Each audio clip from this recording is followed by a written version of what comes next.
ప్రయత్నం చేస్తుంటే ఈ రోజు అధికారం కోల్పోయిన నిస్పృహతో దిక్కుమాలిన ఆలోచనతోటి ఇంట్లో నుంచి బయటికి వెళ్ళడానికి మొహం జల్లక ఏదో ఒక ఒక్కతోని బయటికి రావాలని మామ అల్లుళ్ళు ఈరోజు కుట్ర చేస్తురు. నేను సూటికి ఒక్క మాట అడగదలుచుకున్న చంద్రశేఖరరావు, నీకేమాత్రం సిగ్గున ఒక్క మాటకు సమాధానం చెప్పు.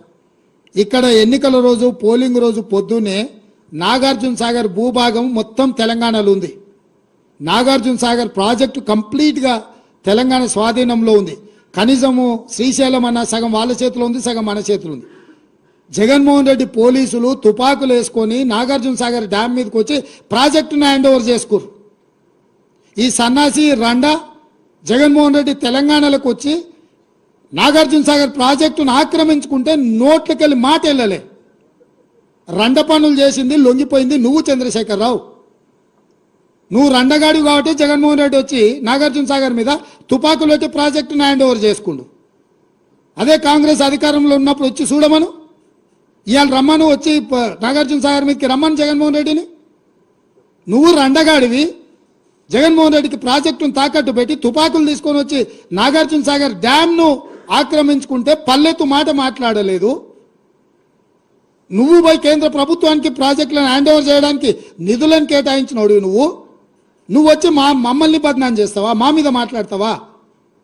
వాస్తవాలు ఇట్లుంటే అబద్ధాలతోని అధికారం కోల్పోయిన నిరాశ నిస్పృహలతోటి ఈరోజు మమ్మల్ని బదనాం చేసే కార్యక్రమం పెట్టాను.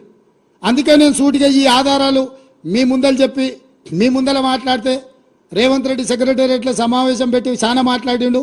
ఆయన కథ ఏంది, ఆయన కమామిస్ ఏంది అని ఆయన మాట్లాడతాడు.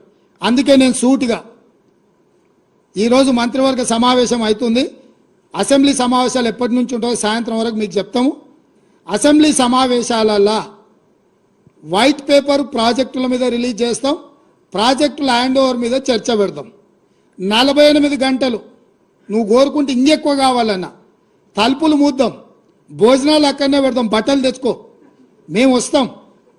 మామ అల్లుడు మీరు ఇద్దరు రాండి, లేకపోతే ఎంబడి కొడుకుని తెచ్చుకొని అవతల మీ బిడ్డ ఉంటే ఆమెను కూడా ఉమ్మడి సమావేశాలు పెడతాం. ఒకవేళ చర్చ చేద్దామంటే శాసన మండలి శాసనసభ ఉమ్మడి సమావేశాలు ప్రత్యేకంగా ప్రాజెక్టుల మీద జలాల మీద చర్చ పెడతాము.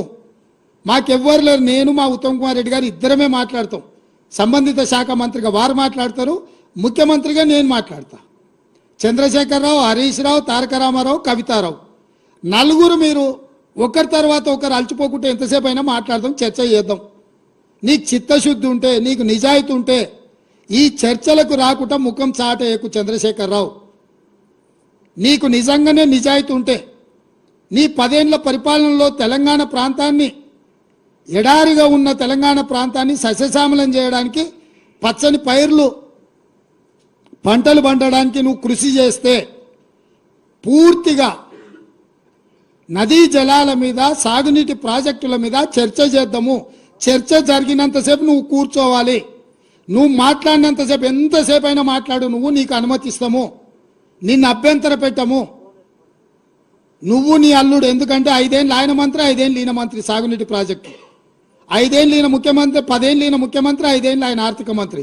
వ్యవహారం అంతా మామ అల్లుల మధ్యలోనే జరిగింది. మీకు పూర్తిగా అవకాశం ఇస్తాం.